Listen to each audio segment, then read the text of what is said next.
ఒక 5 దినాలు సువార్త సభలు ఏర్పాటు చేశారు, ప్రార్థన చేశారు. మరి సుబ్బారావు గారు దయచేసి మీరు కూడా మీ ప్రార్థనలో జ్ఞాపకం చేసుకోండి. ఇది 3వ రోజు. ప్రభు చిత్తం అయితే నేను లాస్ట్ రోజు పగలు అలాగే రాత్రి మరి వాక్య పరిచర్య చేయాల్సినటువంటి అవసరత ఉంది. దయచేసి అందరూ కూడా మీ ప్రార్థనలో మరి జ్ఞాపకం చేసుకోగలరని ప్రభు పేరట నేను మిమ్మల్ని కోరుతా ఉన్నాను. సో ఈరోజు మనం క్లాస్లో కొన్ని విషయాలు, కాపరి పరిచర్యకు సంబంధించినటువంటి కొన్ని విషయాలు మరి నేర్చుకునేటటువంటి ప్రయత్నం చేద్దాం. మీరందరూ హోమిలెటిక్స్, ఎక్స్పోజిటరీ ప్రీచింగ్ ఏమంటారు, ఒక మ్యాన్స్క్రిప్ట్ రాయమని మీకు గడిచిన వారంలో తెలియపరచడం జరిగింది. ఎంతమంది ప్రయత్నం చేశారు? Very good. సో చాలామంది ట్రై చేశారు. Thank you so much. ఇంకా మిగిలిన వాళ్ళు కూడా దయచేసి ఒక మ్యాన్స్క్రిప్ట్ రాయండి. ఈ వారంలో మీ దగ్గరే ఉంచండి. నేను కొంచెం మైల్ వారం మీటింగ్స్లో బిజీగా ఉంటాను కాబట్టి నెక్స్ట్ వీక్ తీసుకుంటా. నెక్స్ట్ వీక్ మీ మధ్యకి వచ్చినప్పుడు తీసుకొని అవసరమైనటువంటి సూచనలు, సలహాలు అందించేటటువంటి ప్రయత్నం చేస్తాను. ఈరోజు మనం ఒక కాపరి తన జీవితంలో ఏ విషయాలు ఏ రీతిగా మరి ప్రాధాన్యతనివ్వాలో మనము జ్ఞాపకం చేసుకునేటటువంటి ప్రయత్నం చేద్దాం. బైబిల్ ప్రకారం, పరిశుద్ధ బైబిల్ గ్రంథం ప్రకారం కాపరి యొక్క బాధ్యతలు లేదా కర్తవ్యాలు, ఎవరితో ఏ రీతిగా వ్యవహరించాలో, లేకపోతే మరి ఎవరెవరితో ఏ విధమైనటువంటి రీతిలో సంబంధాన్ని కలిగి ఉండాలో వాటిని మనం జ్ఞాపకం చేసుకునేటటువంటి ప్రయత్నం చేద్దాం. సో మొదటిగా కాపరి దేవునితో సంబంధాన్ని కలిగి ఉండటం అనేది చాలా ప్రాముఖ్యమైనటువంటి విషయం. తర్వాత రెండవదిగా, చాలామంది దేవునితో మనం సంబంధం కలిగి ఉంటే ఆ తర్వాత సంఘ పరిచర్యతో సంబంధం కలిగి ఉండడం అనేది ప్రాముఖ్యమైనటువంటి విషయంగా ఎంచేటటువంటి వారుగా ఉంటారు. అయితే సంఘ పరిచర్య కంటే దేవుడు కుటుంబ వ్యవస్థ అనేటటువంటి విషయాన్ని నిర్మించాడు. కనుక రెండవదిగా కుటుంబంతో మన యొక్క సంబంధం ప్రాపర్గా ఉండాలి. దేవుడు ఈ భూమి మీద 3 వ్యవస్థలను నిర్మించాడు. మొదటిది కుటుంబ వ్యవస్థ.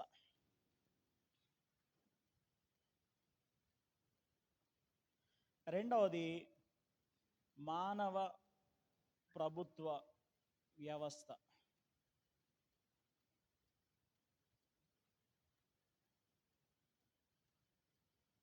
మూడవది సంఘ వ్యవస్థ.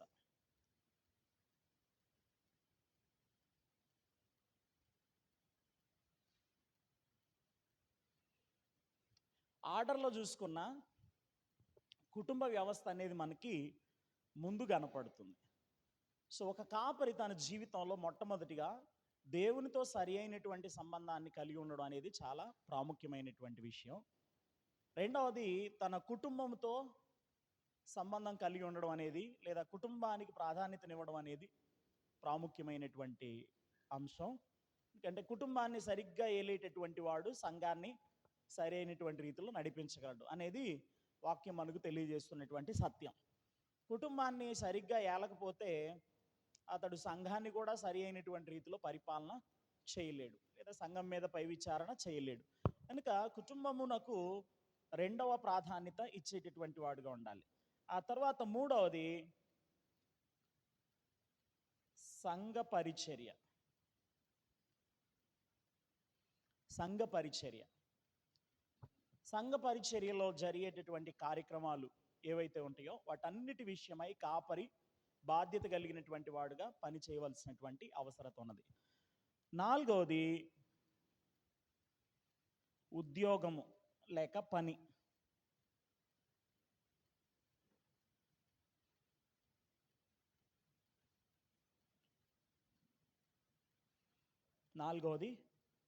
ఉద్యోగం లేక పని.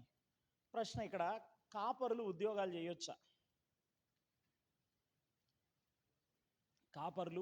చేయొచ్చా? ఏదైనా పని చేసుకోవచ్చా? ఏదైనా పని చేసుకుంటూ కాపరి పరిచర్య జరిగించవచ్చా?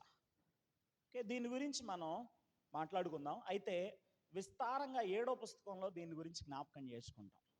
అంటే సంఘ పరిపాలన, సంఘ విద్య అనేటటువంటి విషయాన్ని గురించి 7వ పుస్తకం ఉంటుంది, చర్చ్ అడ్మినిస్ట్రేషన్ అండ్ మినిస్ట్రీ. దాని గురించి మనం జ్ఞాపకం చేసుకుంటాం. అయితే ఫర్ టైం బీయింగ్ ఈరోజు కొన్ని విషయాలు దీని గురించి మనం మాట్లాడుకుందాం. తర్వాత చివరిగా ఇతర విషయాల మీద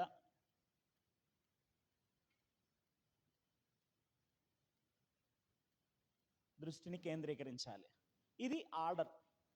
ఒక కాపరి తన యొక్క ప్రాధాన్యతలు ఎవరెవరితో ఎక్కడెక్కడ కలిగి ఉండాలి అనేటటువంటి విషయాన్ని మరి తెలియజేసేటటువంటి విషయం అన్నమాట. మనకి బుక్ నెంబర్ 4లో ఒక పిక్చర్ ఇచ్చాడు. పేజ్ నెంబర్ 97, 97వ పుస్తకం, 97వ పేజీ, 97వ పుస్తకం కాదు, 97వ పేజీ. కాపరి యొక్క బైబిల్ సంబంధమైనటువంటి ప్రాధాన్యతలు, అంటే బైబిల్ పరంగా అకార్డింగ్ టు ద బైబిల్ కాపరి యొక్క ప్రాధాన్యతలు. ఒక వ్యక్తి లేదా ఒక కాపరి సార్థకమైనటువంటి పరిచర్య, ఫలభరితమైనటువంటి పరిచర్య తన జీవితంలో చెయ్యాలి అంటే, కలిగి ఉండాలి అని అంటే, ఇదిగో ఈ రకమైనటువంటి విధానంలో తన ప్రాధాన్యతలు ఉండేటట్లుగా చూసుకోవాలి. మొదటిగా దేవుడు, ఆ తర్వాత కుటుంబము, ఆ తర్వాత సంఘ పరిచర్య, ఆ తర్వాత ఉద్యోగము, లోక సంబంధమైనటువంటి ఉద్యోగం, ఆ తర్వాత ఇతర పనులు లేదా ప్రజలు. ఈ 5 విషయాల గురించి ఈరోజు కొన్ని సంగతులు మనం జ్ఞాపకం చేసుకునేటటువంటి ప్రయత్నం చేద్దాం. మొట్టమొదటిగా కాపరి దేవునితో తాను కలిగి ఉండేటటువంటి సంబంధం ఏదైతే ఉంటుందో అది దేవుడు అనుగ్రహించినటువంటి పరిచర్య ఫలభరితమైనటువంటి రీతిలో ముందుకు కొనసాగడానికి ఒక బలమైనటువంటి కారణం అన్నమాట. దేవుడు సంఘ వ్యవస్థను ఏర్పాటు చేసినప్పుడు సంఘ క్షేమాభివృద్ధి కొరకై వరములను ఇచ్చాడనేది వాక్యం మనకు తెలియజేసేటటువంటి ప్రధానమైనటువంటి అంశం. ఎఫెసీ పత్రిక 4వ అధ్యాయం 11వ వచనం నుండి మనం చదువుతూ పోతూ ఉన్నప్పుడు కొన్ని వరములను గురించి అక్కడ వ్రాయబడింది. పరిశుద్ధులు సంపూర్ణులవునట్లు, క్రీస్తు శరీరము క్షేమాభివృద్ధి నొందినట్లు, పరిచర్య ధర్మము జరుగునట్లు ఆయన కొందరిని కాపరులుగా ఉంచాడని దేవుని వాక్యంలో వ్రాయబడింది. కాపరులైనటువంటి వారినిగా ఉంచాడని దేవుని వాక్యంలో వ్రాయబడింది. సో కాపరి బాధ్యత అనేది మనం కోరుకుంటే తెచ్చుకుంది కాదు. నేను పాస్టర్ని అవ్వాలి అని అనుకున్నాను కాబట్టి అయ్యాను కాదు. దేవుడు మనలను కాపరులనుగా నియమించతలిచినప్పుడు ఆయన మనం కాపరులుగా ఉండడానికి ఇష్టపడ్డాడు కాబట్టి ఆ ప్రత్యేకమైనటువంటి పనిని దేవుడు మన కొరకై నియమించాడనేటటువంటి విషయాన్ని మనం మర్చిపోకూడదు. చాలా రోజుల క్రిందట నేను ఒక ఆర్టికల్ అనొచ్చో లేకపోతే ఒక ఏమంటారు కామెంట్ అనొచ్చో తెలియదు, కానీ ఒక విషయాన్ని చదివాను, చాలా ఇంప్రెసివ్గా అనిపించింది. ఏంటదనంటే మీకోసం నేను అది చదువుతాను. ఇది ఒక దైవజనుడు రాశాడు తన యొక్క ఫేస్బుక్ వాల్లో. ఆ మాటలు ఒకసారి నేను మీ కొరకు చదివి వినిపిస్తాను. సహజంగా కాపరి పరిచర్య జరిగించేటప్పుడు చాలా రకాలైనటువంటి నిరాశల గుండా కాపరులైనటువంటి వారు ముందుకు కొనసాగేటటువంటి వారుగా ఉంటారు.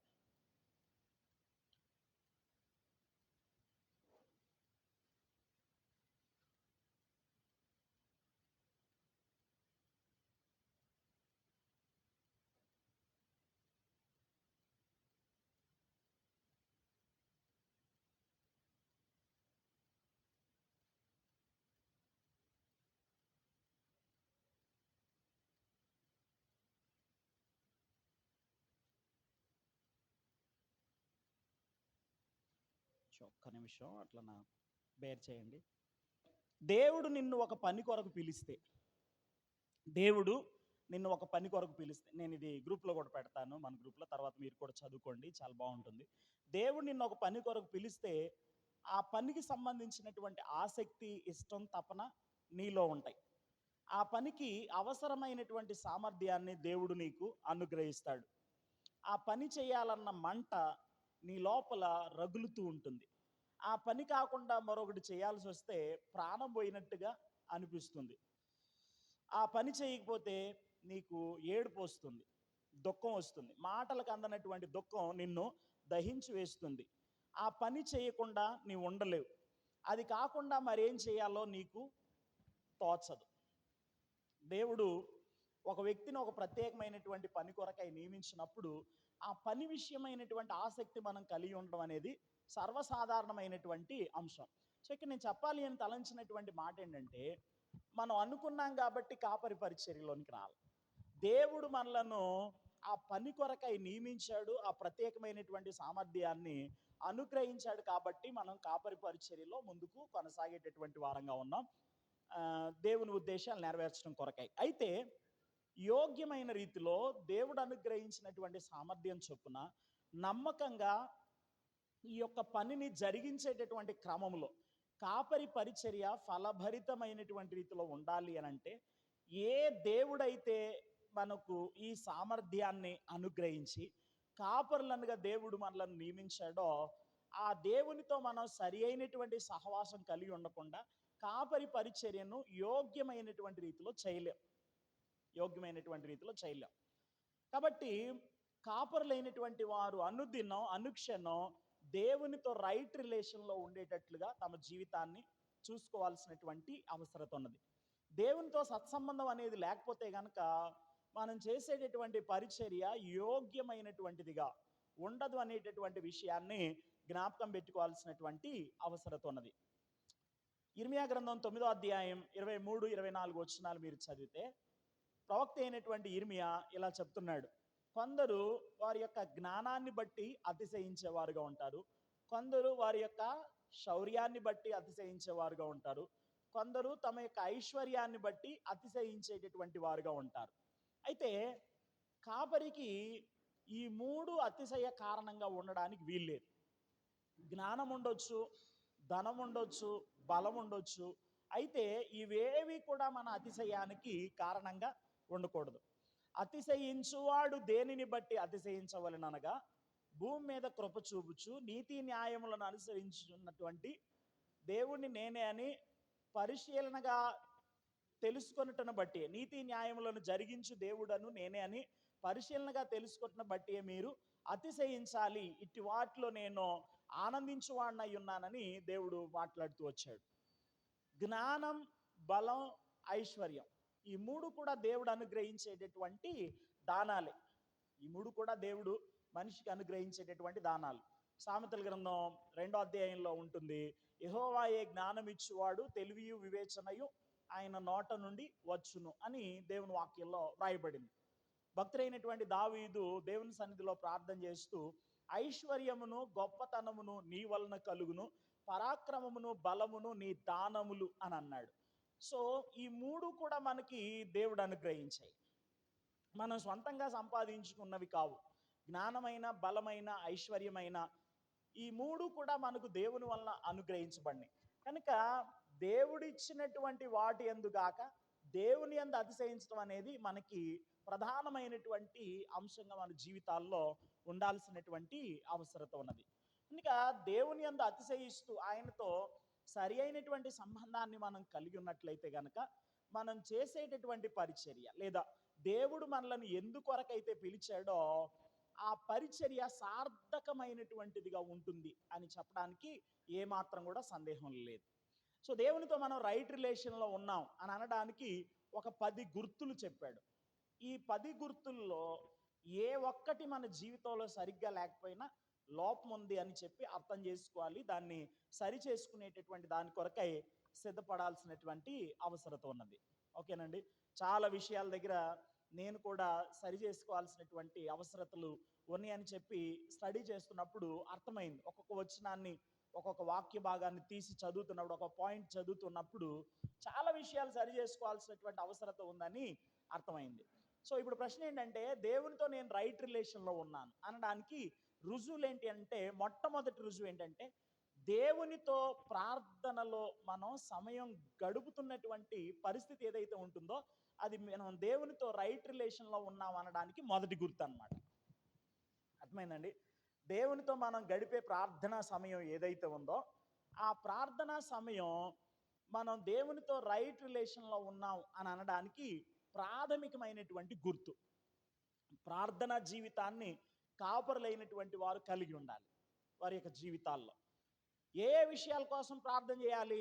చాలా విషయాలు దేవుని వాక్యంలో చెప్పబడ్డాయి. అయితే కొన్ని విషయాలు మనం జ్ఞాపకం చేసుకునేటటువంటి ప్రయత్నం చేద్దాం. ఓకేనండి? ఒకసారి కొలస్సీ పత్రిక 1వ అధ్యాయంలో దేవుని వాక్యాన్ని మనం జ్ఞాపకం చేసుకుంటే పరిశుద్ధ బైబిల్ గ్రంథంలో అపోస్తలుడైన పౌలు భక్తుడు కొలస్సీ సంఘములో ఉన్నటువంటి విశ్వాసుల కొరకై తన జత పని వారితో కలిసి ప్రార్థన చేస్తున్నటువంటి విషయాలు మనం చదువుతాం. కొలస్సీలకు రాసినటువంటి పత్రిక 1వ అధ్యాయం 9వ వచనం నుండి కొన్ని మాటలు చదువుదాం. అందుచేత ఈ సంగతి వినిన నాట నుండి మేమును మీ నిమిత్తము ప్రార్థన చేయటం మానక మీరు సంపూర్ణ జ్ఞానమును ఆత్మ సంబంధమైన వివేకము గలవారును ఆయన చిత్తమును పూర్ణముగా గ్రహించిన వారునై ప్రతి సత్కార్యములో సఫలులగుచు దేవుని విషయమైన జ్ఞానమందు అభివృద్ధి పొందుచు అన్ని విషయములలో ప్రభువును సంతోషపెట్టినట్లు ఆయనకు తగినట్టుగా నడుచుకొనవలననియు ఆనందముతో కూడిన పూర్ణమైన ఓర్పును దీర్ఘశాంతమును కనబరుచున్నట్లు ఆయన మహిమాశక్తిని బట్టి సంపూర్ణ బలముతో బలపరచబడవలననియు తేజోవాసులైన పరిశుద్ధుల స్వాస్థ్యములో పాలివారమౌటకు మనలను పాత్రులనుగా చేసిన తండ్రికి మీరు కృతజ్ఞతాస్తుతులు చెల్లింపవలననియు దేవుణ్ణి బతిమాలు కొనుచున్నాం. ఈ ప్రార్థనను మీరు ఒకసారి జాగ్రత్తగా చదివే ప్రయత్నం చేస్తే కనుక అపోస్తలుడైనటువంటి పౌలు భక్తుడు ఇక్కడ ఏ విషయాల కొరకు ప్రార్థన చేస్తున్నాడు, లేదా ఏ అంశాన్ని ప్రధానంగా పెట్టుకొని ప్రార్థన చేస్తున్నాడు అని అంటే, విశ్వాసులు ఆధ్యాత్మిక జీవితంలో క్షేమాభివృద్ధి చెందాలి, విశ్వాస జీవితంలో అభివృద్ధి చెందాలి, ఆత్మ సంబంధమైనటువంటి జీవన విధానంలో అభివృద్ధి చెందాలి అనేక విషయాల్లో అనే దానినే ప్రధానంగా పెట్టుకొని ప్రార్థన చేస్తున్నాడు తప్ప శరీరపరమైనటువంటి విషయాల గురించి పౌలు భక్తుడు ఇక్కడ ప్రార్థన చేస్తున్నట్లు మనం అయితే చూడట్లేదు. పౌలు భక్తుని యొక్క ప్రార్థన జీవితాన్ని ఒకసారి మీరు జ్ఞాపకం చేసుకున్నట్లయితే గనక అతని క్రైస్తవ జీవితం అనేది ఒక ప్రార్థనతోనే ప్రారంభమైంది. అపోస్తల కార్యాల గ్రంథాన్ని మీరు చదివితే దమస్కు మార్గంలో ఆయన వెళ్తున్నటువంటి సందర్భంలో ప్రభు అతన్ని దర్శించాడు. దేవుడు అతన్ని దర్శించిన తర్వాత అతడు ఒక స్థలంలో ఉన్నటువంటి సందర్భంలో దేవుడు అననీయ అనేటటువంటి వ్యక్తితో మాట్లాడుతూ ఇదిగో సౌలు అనువాని కొరకు విచారించుము, అతడు ప్రార్థన చేయుచున్నాడు అని దేవుని వాక్యంలో వ్రాయబడింది. సో పౌలు యొక్క క్రైస్తవ విశ్వాస జీవితం అనేది దేనితో ప్రారంభమైంది? ప్రార్థనతోనే ప్రారంభమైంది. మీరు ఒకసారి పౌలు భక్తుని యొక్క ప్రార్థన విధానాన్ని లేదా ఆయన ప్రార్థన చేసినటువంటి విషయాల గురించి రాసినటువంటి లేఖన భాగములను జాగ్రత్తగా మీరు ఒకసారి చదివినట్లయితే కనుక ఎక్కడా కూడా భౌతిక సంబంధమైనటువంటి విషయాలను గురించి ప్రార్థించినటువంటి దాఖలాలు నాకు తెలిసినంత వరకు ఒక్కసారి తప్ప ఇంకెక్కడా కూడా కనపడవు. ఆయన నేను ఈ విషయాల కొరకు ప్రార్థన చేస్తున్నాను అని రాసినటువంటి లేఖన భాగాలు ఏవైతే ఉన్నాయో అవి మీరు చదువుతున్నప్పుడు మీరు గ్రహించేటటువంటి విషయం ఏంటంటే, కేవలం ఒకే ఒక్కసారి శరీరంలో తనకు ఒక బలహీనత వచ్చినప్పుడు ఆ బలహీనత తన దగ్గర నుండి పోవాలని ముమ్మారు నేను దేవుణ్ణి వేడుకొంటిని అని అన్నాడు. కొరింథీ 2వ పత్రిక 12వ అధ్యాయాన్ని మీరు చదివినట్లయితే గనక అతిశయించాల్సినటువంటి పరిస్థితులు ఏర్పడితే గనక నేను బాగా అతిశయించవచ్చు, తనకున్నటువంటి అనుభవాలను జ్ఞాపకం చేస్తూ అతిశయించవచ్చు అని చెప్తూ నేను అతిశయించకుండానట్లు దేవుడు నా శరీరంలో ఒక ముళ్ళు ఉంచాడు. దాని మీద చాలా రకాలైనటువంటి అభిప్రాయాలు ఉన్నాయి. అయితే ఇప్పుడు ఆ ముళ్ళు ఏంటనేది మనం పరిశోధన చేసేటటువంటి ప్రయత్నం చేయట్లేదు. కానీ చాలామంది తెలియపరిచేటటువంటి మాట ఏంటంటే, ఒక శరీర బలహీనతను తాను కలిగి ఉన్నాడు. ఆ శరీర బలహీనత విషయమై దేవుని సన్నిధిలో అతడు ముమ్మారు ప్రార్థన చేశాడు. ఆ ముమ్మారు ప్రార్థన చేసిన సందర్భంలో దేవుడు అతని ప్రార్థనలకి సమాధానం ఇవ్వలేదు. పైపెచ్చి ఏమని చెప్పాడంటే దేవుడు, నా కృప నీకు చాలును అని ఒక అద్భుతమైనటువంటి మాట దేవుడు తెలియపరుస్తూ వచ్చినట్లు వాక్యంలో మనం చూడగలుగుతున్నాం. ఆ ఒక్క భాగంలో తప్ప మిగిలిన ఎక్కడా కూడా అపోస్తుడైనటువంటి పౌలు భక్తుడు శరీర సంబంధమైన భౌతిక సంబంధమైనటువంటి విషయాలను గూర్చి దేవుని సన్నిధిలో ప్రార్థన చేసినట్లుగా మనకి లేఖనాల్లో కనపడదు. ఇప్పుడు దీన్ని బట్టి భౌతిక సంబంధమైనటువంటి అవసరతల గురించి ప్రార్థన చేయకూడదా అని ఒకవేళ మీరు నన్ను అడిగితే కనుక చెయ్యొచ్చు, అదేం చెయ్యొద్దని నేను అంటలేదు. కానీ తన ప్రాధాన్యత ఏ విషయాల మీద ఉంది అనేది మీరు గమనించేటటువంటి ప్రయత్నం చేయండి. సో ఒక వ్యక్తి దేవుని సన్నిధిలో తన ప్రార్థనా సమయంలో ముందుకు కొనసాగుతున్నప్పుడు భౌతిక సంబంధమైనటువంటి విషయాల మీద ఉన్నటువంటి దృష్టి కంటే ఆత్మ సంబంధమైనటువంటి విషయాల మీద అతడు దృష్టి నిలిపినటువంటి వాడైతే గనక అతని ఆధ్యాత్మిక క్షేమాభివృద్ధి లేదా అతని ప్రార్థన జీవితంలో అతని ఆధ్యాత్మిక జీవితం పట్ల తాను కనబరిచేటటువంటి క్షేమాభివృద్ధి ఏదైతే ఉంటుందో అది తన భౌతిక జీవితంలో ఉండేటటువంటి ప్రతి విధమైనటువంటి అవసరతలు తీర్చబడటానికి కారణమవుతుంది అనే విషయాన్ని గ్రహించాడు కనుక అలా చేయగలుగుతున్నాడు. సో పౌలు గారికి ఒక లాజిక్ తెలుసు అన్నమాట. ఏంటంటే లాజిక్, ఆధ్యాత్మికంగా బాగుంటే భౌతిక సంబంధమైనటువంటి ఆశీర్వాదాలు ఏవైతే ఉంటాయో అవి దేవుడు సమృద్ధిగా కుమ్మరించేటటువంటి దేవుడై ఉన్నాడు అనే విషయాన్ని గమనించాడు కనుక తన ప్రార్థనలలో ఎక్కడ కూడా భౌతిక సంబంధమైనటువంటి విషయాల గురించి అతడు ప్రార్థన చేసినట్లుగా దేవుని వాక్యంలో మనం చూడం. అట్లని చేయొద్దని అంటలా, చెయ్యాలి.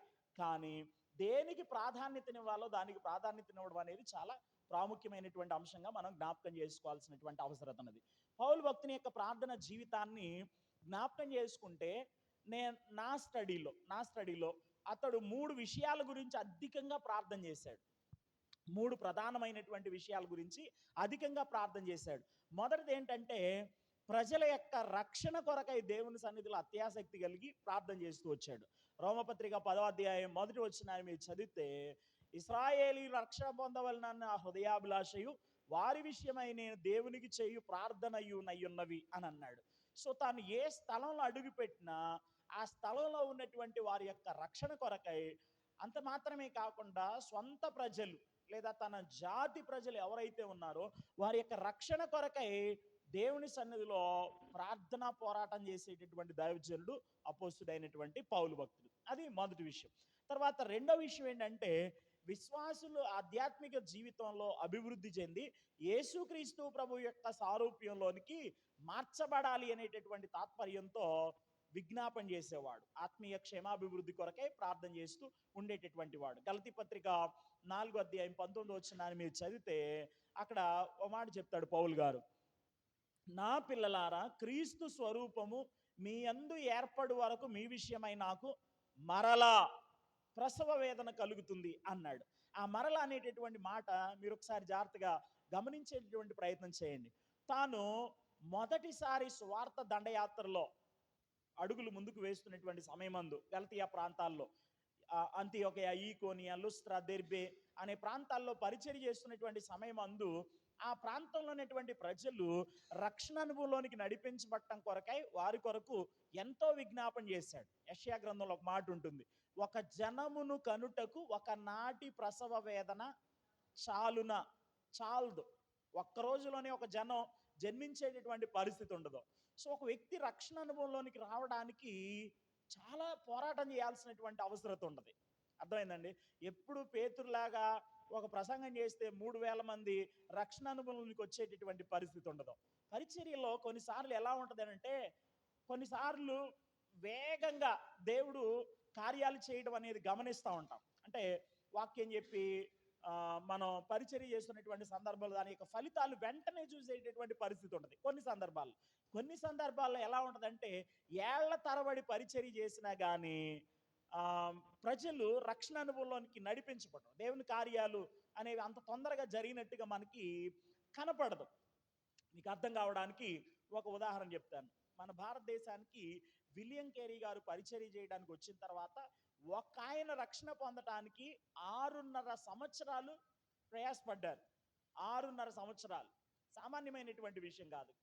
మనమైతే కనుక ఒక 2-3 సంవత్సరాలు చూసి ఏ ఊరు కూడా ప్రార్థనకు రాకపోతే కనుక వెంటనే ఇక్కడ కలిసి రాలేదని వేరే ప్రాంతాల్లోనికి వెళ్ళిపోయేటటువంటి పరిస్థితి ఉంటుంది. కానీ విలియం కేరీ అనేటటువంటి భక్తుడు తాను ఏ స్థలంలోనైతే అడుగు పెట్టాడో ఆ స్థలంలో పరిచర్య చేస్తున్నప్పుడు ఒక వ్యక్తి రక్షణ అనుభవంలోనికి నడిపించబడటానికి 6.5 సంవత్సరాలు ప్రయాసపడ్డారు. సో కొన్నిసార్లు మనం స్వార్థ ప్రకటించినప్పుడు వెంటనే ఫలితం కనపడుతుంది. కొన్నిసార్లు మనం స్వార్థ ప్రకటించినప్పుడు ఫలితం అనేది కనబడటానికి కొంత వ్యవధి అనేది మనం ఎదురు చూడాల్సినటువంటి పరిస్థితి మనకి కనబడుతుంది. ఏది ఏమైనప్పటికీ కూడా ఒక వ్యక్తి రక్షణ అనుభవంలోనికి నడిపించబడటం అనేది సామాన్యమైనటువంటి విషయం కాదు. సో పౌలు భక్తుడు నిరంతరం కూడా ఆత్మల రక్షణ కొరకై దేవుని సన్నిధిలో ప్రార్థన చేస్తూ ఉండేవాడు. అలా దేవుని సన్నిధిలో ప్రార్థన చేస్తూ గలతీయ ప్రాంతాల్లో ఉన్నటువంటి అనేక మందిని ప్రభు దగ్గరికి నడిపించాడు. అలా ప్రభు దగ్గరికి నడిపించిన తర్వాత గలతీ సంఘంలో కొన్ని ఇబ్బందికరమైనటువంటి పరిస్థితులు ఏర్పడ్డాయి. గలతీ పత్రిక దగ్గరికి వచ్చిన తర్వాత అన్న మీకు చాలా విషయాలు జ్ఞాపకం చేస్తారు, అయితే సమయం వచ్చింది కాబట్టి ఒక 2 విషయాలు నేను చెప్తాను. గలతీ పత్రికలో మనం ఏం చదువుతామంటే, క్రీస్తు కృపను బట్టి మిమ్మల్ని పిలిచిన వానిని విడిచి భిన్నమైన స్వార్థ తట్టుకు మీరు ఇంత త్వరగా తిరిగిపోవుట చూడగా నాకు ఆశ్చర్యం అవుతుంది అన్నాడు. కృపను బట్టి దేవుడు పిలిచాడు. వాళ్ళని పిలవడానికి వాళ్ళ జీవితాల్లో ఏ విధమైనటువంటి అర్హతలు లేవు. కృప అంటే అదే కదండి, అర్హత లేనటువంటి వాని మీద దేవుడు చూపించేటటువంటి మమకారం, అన్మెరిటెడ్ ఫేవర్. మెరిట్స్ ఏమీ లేవు, కానీ దేవుడు పిలిచాడు, రక్షణ అనుభవంలోనికి నడిపించాడు. కృపను బట్టి పిలిచినటువంటి దేవుణ్ణి విడిచిపెట్టి భిన్నమైనటువంటి స్వార్థ తట్టుకు త్వరగా తిరిగిపోయారంట. ఆశ్చర్యం అవుతుంది నాకు అని అన్నాడు. సో వారు భిన్నమైనటువంటి స్వార్థ తట్టుకు త్వరగా తిరిగిపోయినటువంటి ఆ పరిస్థితులను జ్ఞాపకం చేసుకుంటూ వారిని తిరిగి మరలా సత్య మార్గంలోని నడిపించే క్రమంలో ఒక ఉత్తరం రాసి దీన్ని చదువుకోండి, సత్యాన్ని గ్రహించండి అని చెప్పి వదిలిపెట్టలేదు పౌలు భక్తుడు.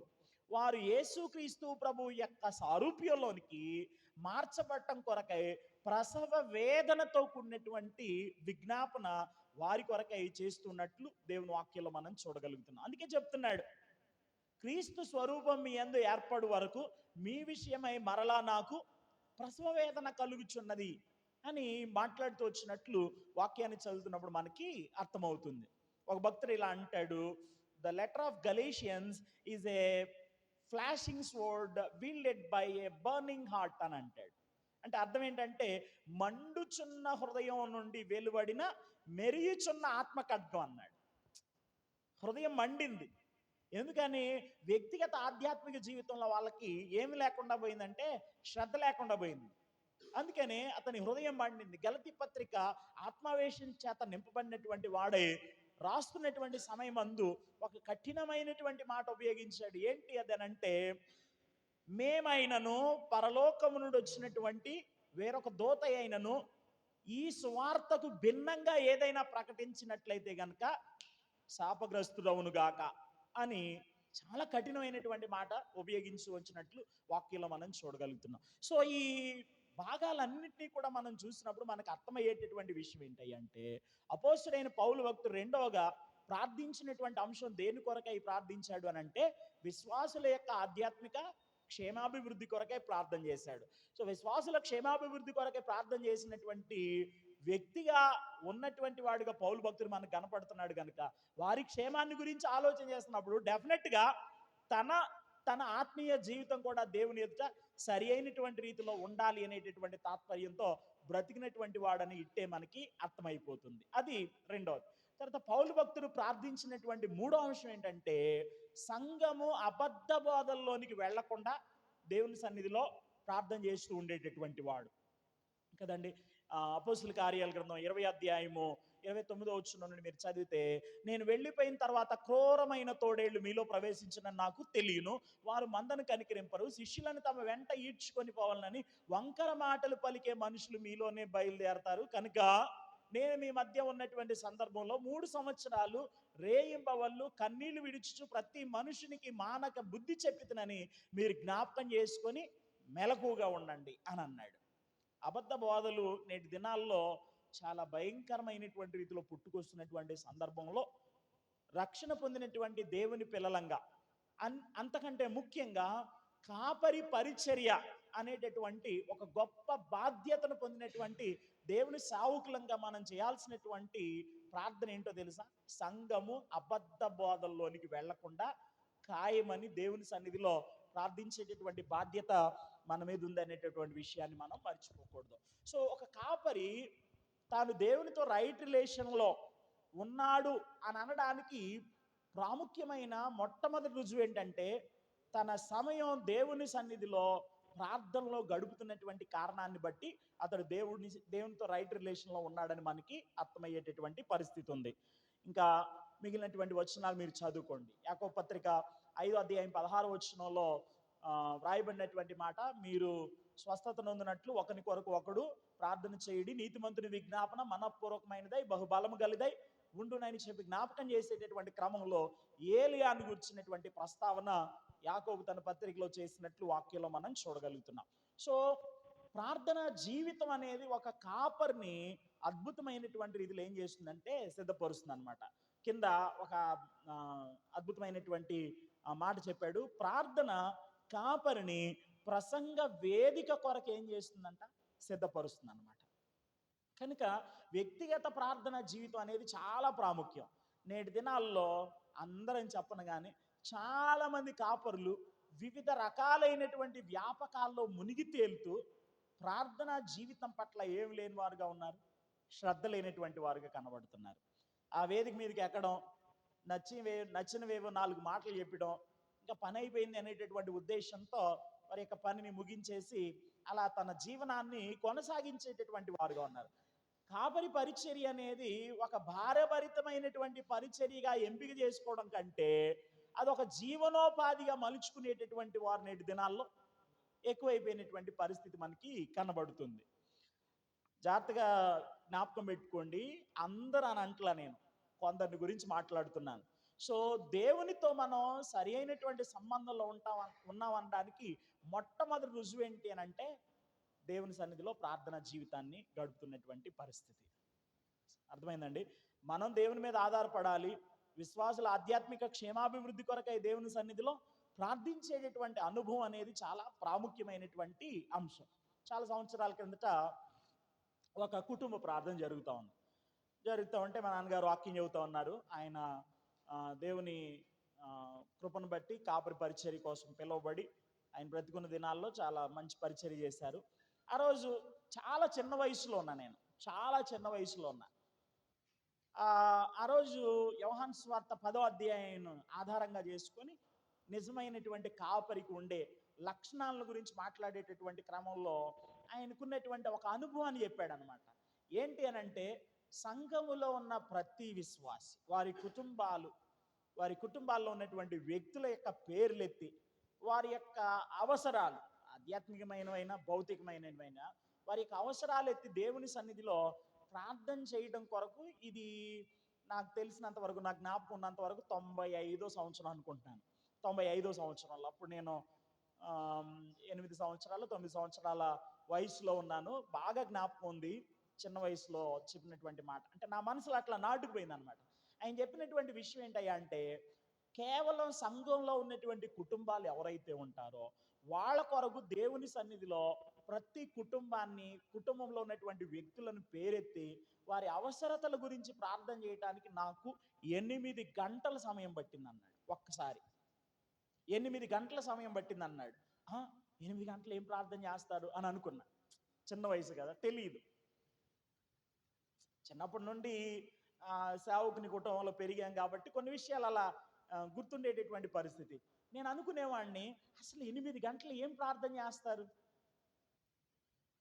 5 నిమిషాలు ప్రార్థన చేస్తే ఇక 6వ నిమిషంలో ప్రార్థన నడవనటువంటి వాళ్ళు చాలా మంది ఉంటారు. ఏమండి, 8 గంటల సమయం దేని గురించి ప్రార్థన చేస్తారు? ఆయన చెప్పిన విషయాలు నాకు పూర్తిగా అప్పటికి అర్థం కాలేదు. కానీ ఒకసారి కాపరి బాధ్యత తీసుకున్న తర్వాత గుర్తు చేసుకున్న ఆ మాటలు గుర్తు చేసుకున్న తర్వాత కాపరి పరిచర్య కోసం నియమించబడినప్పుడు ఇంకా ప్రార్థన చేద్దామని చెప్పి మోకరించి ఆయన ఏదైతే చెప్పారో అది ఆచరణలోనికి తెచ్చేటటువంటి ప్రయత్నం చేస్తే చాలా నిజం అనిపించింది ఆ మాటలు. కాపరులైనటువంటి వారు ఈరోజు తాము చేయాల్సినటువంటి విధానంలో ప్రార్థన చెయ్యనటువంటి కారణాన్ని బట్టి సంఘ పరిచర్య విధానం అనేది కుంటుపడిపోయినటువంటి పరిస్థితులు ఏర్పడతా ఉన్నాయి. నేను అతిశయం కోసం చెప్పట్లేదు, కానీ ఒక కాపరి తన ప్రార్థన జీవితం ఏదైతే ఉంటుందో అది తనని ప్రసంగ వేదిక కొరకు ఏం చేస్తుందంటే సిద్ధపరుస్తుంది. ఓ దైవజనుడు ఇలా అన్నాడు, 1 గంట ప్రసంగం చేయటానికి 8 గంటల సమయం దేవుని సన్నిధిలో ప్రార్థన చేస్తే అది చాలా అద్భుతంగా ఉంటుంది అని అన్నాడు. ప్రిపరేషన్ కాదు, ప్రిపరేషన్ కోసం చెప్పట్లేదు. ప్రార్థన మనం చెప్పాలి అనుకున్నటువంటి ఆ అంశం ఏదైతే ఉంటుందో దాని కొరకు 8 గంటల సమయం దేవుని సన్నిధిలో ప్రార్థన చేస్తే కానీ అప్పుడు 1 గంట సేపు మాట్లాడటానికి అది ఎంతగానో ఉపయోగపడుతుంది అనేది ఆయన చెప్పేటటువంటి మాట.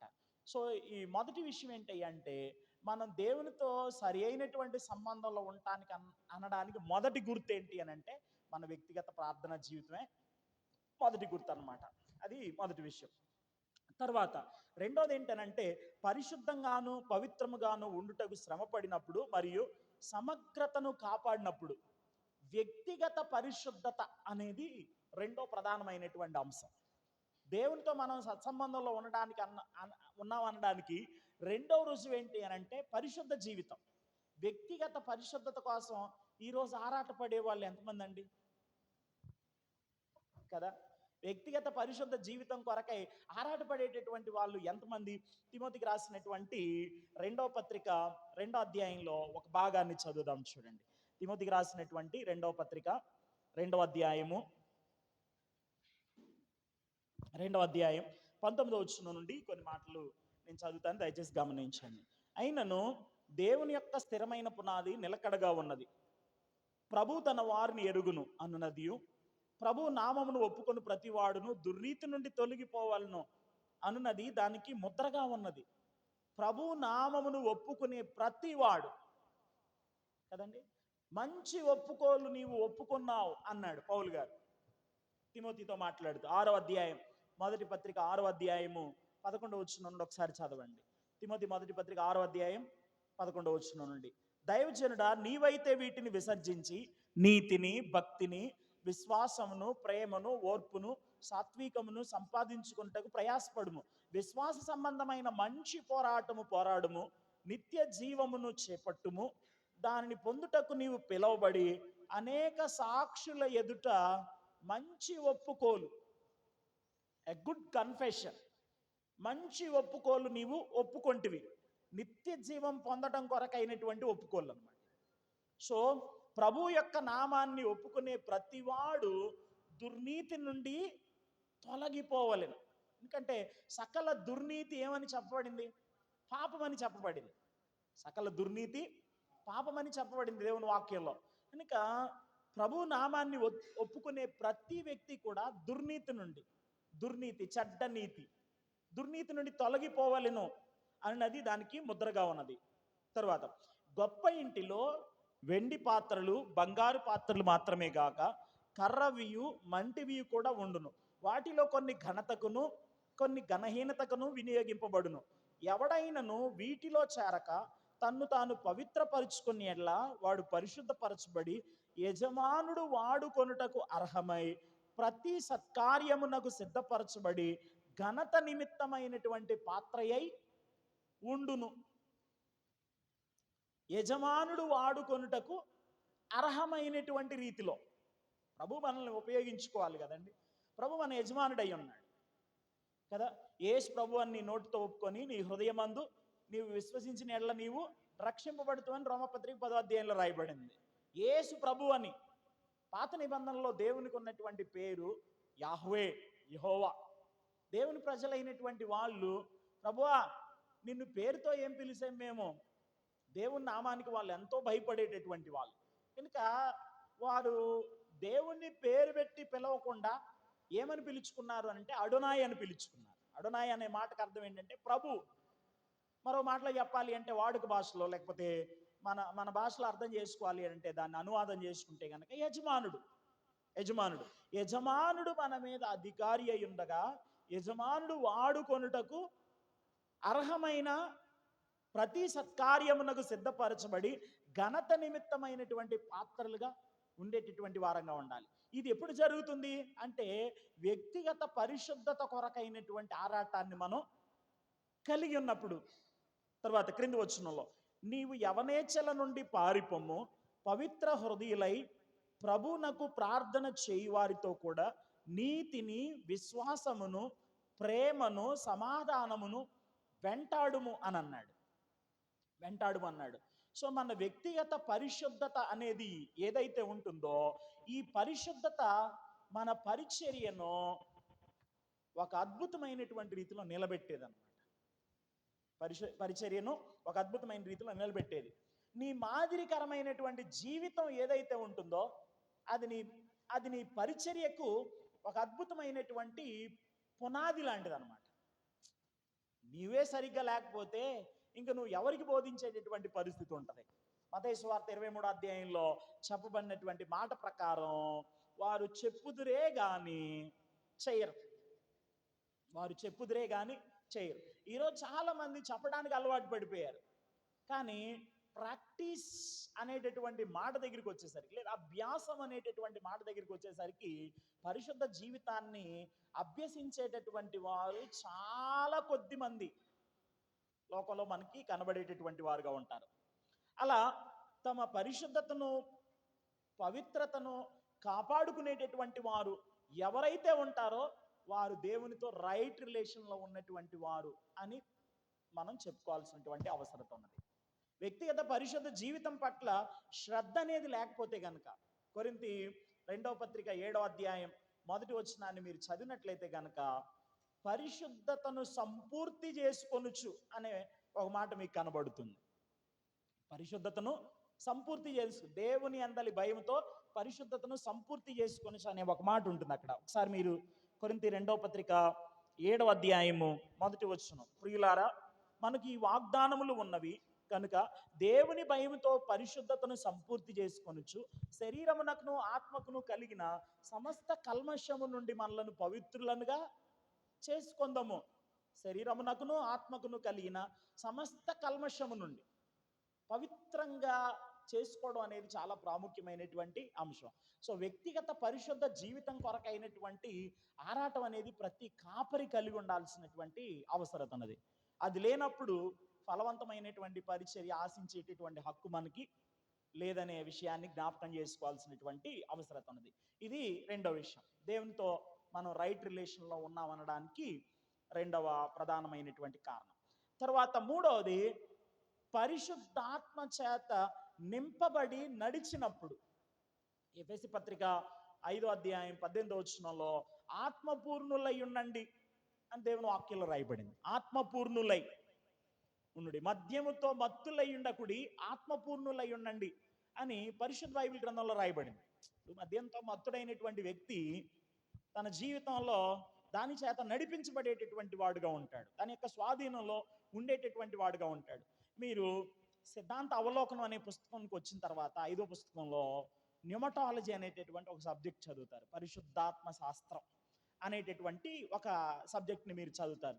ఈ పరిశుద్ధాత్మ శాస్త్రాన్ని గురించి చదివేటప్పుడు కొన్ని మాటలు మీకు కనబడతా ఉంటాయి. ఒకటి, the anointing of the Holi spirit, పరిశుద్ధాత్మాభిషేకం, ఆత్మాభిషేకం అనేటటువంటి మాట మీరు వింటారు. తర్వాత filling of the Holi spirit, ఆత్మ చేత నింపబడడం లేదా ఆత్మపూర్ణులై ఉండడం అనే మాట గురించి చదువుతారు. తర్వాత indwelling of the Holi Spirit, పరిశుద్ధాత్మ దేవుడు మనలో నివాసం చేసేటటువంటి వాడై ఉన్నాడు అనే విషయాన్ని గురించి చదువుతారు. ఇలాంటి పదాలు మీకు కొన్ని కనబడతా ఉంటాయి అన్నమాట. ఆత్మాభిషేకము, ఆత్మ నింపుదల అనేవి రెండు డిఫరెంట్ అన్నమాట. రెండు ఒకటి కాదు. పరిశుద్ధాత్మాభిషేకం అనేది మన జీవితంలో మన రక్షణ అనుభవంలోనికి నడిపించబడినప్పుడు జరిగేటటువంటి కార్యం. ఆత్మ నింపుదల అనేది మన జీవితంలో ప్రతిరోజు జరిగేటటువంటి కార్యం. అందుకే మనం ప్రార్థించేటప్పుడు ఏమని ప్రార్థన చేసుకుంటాం? ప్రభువా నీ ఆత్మ చేత నింపు, లేకపోతే నీ ఆత్మ చేత నన్ను బలపరుచు అనేటటువంటి మాటలు మనం ఉపయోగించేటటువంటి వారంగా ఉంటాం. సో ఆత్మ చేత నింపబడటం అంటే ఏంటి? ఏదో ఎక్స్ట్రా పవర్ యాడ్ అయిద్దని కాదు, పరిశుద్ధాత్మ దేవుని యొక్క స్వాధీనంలో ఉండి పనిచేయటం. అర్థమైందండి. పరిశుద్ధాత్మ దేవుని యొక్క స్వాధీనంలో ఉండి పని చేయడం. సో దేవునితో మనం సరి అయినటువంటి సంబంధంలో ఉండాం అనడానికి మూడో గుర్తు ఏంటయ్యానంటే, ఆత్మ చేత నింపబడినటువంటి వారమై ఆ ఆత్మ దేవుని యొక్క స్వాధీనంలో ఉండి పని చేయడం. అపోస్తుల కార్యాల గ్రంథం 11 అధ్యాయం 24 వచనంలో ఒక వ్యక్తి గురించి చెప్పబడింది. అపోస్తుల కార్యముల గ్రంథం 11 అధ్యాయము 24 వచనాన్ని ఒకసారి చదువుకుందాం. 11:24. అతడు పరిశుద్ధాత్మతోనూ విశ్వాసముతోనూ నిండుకొనిన సత్పురుషుడు, బహుజనులు ప్రభు పక్షమున చేరి. ఇక్కడ ఎవరిని గురించి రాయబడింది అని అంటే, బర్నబా అనేటటువంటి ఒక వ్యక్తి గురించి రాయబడతా ఉంది. బర్నబా అనే వ్యక్తిని గురించి మొట్టమొదట మనం ఎక్కడ చదువుతాం? బర్నబా అనేటటువంటి వ్యక్తిని గురించి మొట్టమొదట మనం ఎక్కడ చదువుతాం దేవుని వాక్యంలో? ఏమండి? అపోస్తుల కార్యములు 4వ అధ్యాయంలో చదువుతాం. అపోస్తుల కార్యముల గ్రంథం 4వ అధ్యాయం 36వ వచనం. కుప్రలో పుట్టిన లేవీయుడగు యోసేపు అని ఒకడు ఉండెను. ఇతనికి అపోస్తులు హెచ్చరిక పుత్రుడు అని అర్థం ఇచ్చు బర్నబా అని పేరు పెట్టి ఉండిరి. ఇతడు భూమి గలవాడయ్యుండి దానిని అమ్మి దాని వెల తెచ్చి అపోస్తుల పాదముల యొద్ద పెట్టెను. బర్నబా, ఇతని పేరు యోసేపు అంట, కానీ అపోస్తులు అతనికి బర్నబా అనేటటువంటి పేరు పెట్టారు. బర్నబా అనే పేరుకి 2 అర్థాలు ఉన్నాయి. ఒకటి ద సన్ ఆఫ్ కంఫర్ట్, రెండవది ద సన్ ఆఫ్ ఎగ్జాల్టేషన్. ఆదరణ పుత్రుడు, హెచ్చరిక పుత్రుడు అని అర్థం ఇచ్చేటటువంటి పేరు అతడు కలిగి ఉన్నాడు. యోసేపు మంచి పేరు కాదా? మంచి పేరే. కానీ అతడు చేసినటువంటి పనులను బట్టి అపోస్తులు అతనికి బర్నబా అనేటటువంటి పేరును పెట్టారని వాక్యం చదువుతున్నప్పుడు మనకి అర్థమవుతుంది. ఇక్కడ అపోస్తుల కార్యాలు 11వ అధ్యాయంలో అతడు పరిశుద్ధాత్మతోనూ విశ్వాసముతోనూ నిండుకొనిన సత్పురుషుడు అని దేవుని వాక్యంలో వ్రాయబడతా ఉంది. పరిశుద్ధాత్మతో నింపబడ్డాడంట. అనగా ఆత్మదేవుని స్వాధీనంలో ఉండి అతడు చేస్తున్నటువంటి ఒక గొప్ప పని ఏంటంటే, హీ వాజ్ ఎగ్జార్టింగ్, ప్రజల్ని హెచ్చరిస్తూ ఉన్నాడు. ఎందుకని హెచ్చరిస్తూ ఉన్నాడు అంటే, ఆదిమ క్రైస్తవ సంఘంలో భయంకరమైనటువంటి శ్రమలు వచ్చాయి. ఆ శ్రమలు ఎదురవుతున్నటువంటి సమయమందు, ఎదురవుతున్నటువంటి కాలంలోనే సంఘం విస్తరించిందని దేవుని వాక్యంలో మనం చదువుతాం. అంత్యోక అనేటటువంటి ప్రాంతంలో యేసుక్రీస్తు ప్రభువు నందు అనేక మంది విశ్వాసం ఉంచి ఒక అద్భుతమైనటువంటి సంఘంగా తీర్చిదిద్దబడ్డారు, విశ్వాసులుగా తీర్చిదిద్దబడ్డారు. వీళ్ళని గూర్చినటువంటి విషయాలు విని, అంటే అంత్యోకయలో ఉన్నటువంటి ప్రజలు యేసుక్రీస్తు ప్రభు నందు విశ్వాసం ఉంచారనేటటువంటి విషయాన్ని విని అపోస్తులు ఏం చేశారంటే, బర్నబా అనేటటువంటి వ్యక్తిని అంతియొకయకు పంపించారన్నమాట. అంతియొకయకు పంపించారు. ఈ బర్నబా అక్కడికి వచ్చి వాళ్ళని హెచ్చరిస్తూ ఉన్నాడు. ప్రభువును స్థిర హృదయముతో హత్తుకొనవలనని అందరినీ కూడా హెచ్చరించినట్లు దేవుని వాక్యంలో మనం చూడగలుగుతున్నాం. సో శ్రమల్లో విశ్వాసంలో బలహీనపడటం అనేది సర్వసాధారణమైనటువంటి అంశం. వారిని బలపరచడం కోసం, ప్రోత్సహించడం కోసం, హెచ్చరించడం కోసం బర్నబా వచ్చాడు. ఈ బర్నబా అక్కడికి వచ్చిన తర్వాత పరిశుద్ధాత్మ దేవుని యొక్క స్వాధీనంలో ఉండి అతడు పని చేస్తున్నటువంటి తీరును మీరు గమనించాల్సినటువంటి అవసరం ఉన్నది. సో ఆత్మచేత నింపబడటం అంటే అర్థం ఏంటి? ఏదో కొత్త పవర్ వచ్చి మనకి యాడ్ అయిద్దని కాదు, కానీ పరిశుద్ధాత్మ దేవుని యొక్క నియంత్రణలో ఉండి పనిచేయటం. ఆత్మదేవుని యొక్క నియంత్రణలో ఉండి పనిచేయడం. సో కాపరులైనటువంటి వారు వారి యొక్క జీవన విధానంలో దేవునితో సరి అయినటువంటి సంబంధంలో ఉన్నారు అనడానికి ఒక అద్భుతమైనటువంటి గుర్తు ఏంటయ్యానంటే, ఆత్మదేవుని యొక్క నియంత్రణలో ఉండి పనిచేసేవారుగా ఉంటారు. మరో మాటలో చెప్పుకోవాలి అంటే, పరిశుద్ధాత్మ దేవుని చేత నింపబడినటువంటి అనుభవంలో ఉండేటటువంటి వారుగా ఉంటారు అనేది వాక్యం మనకు తెలియజేస్తున్నటువంటి విషయం.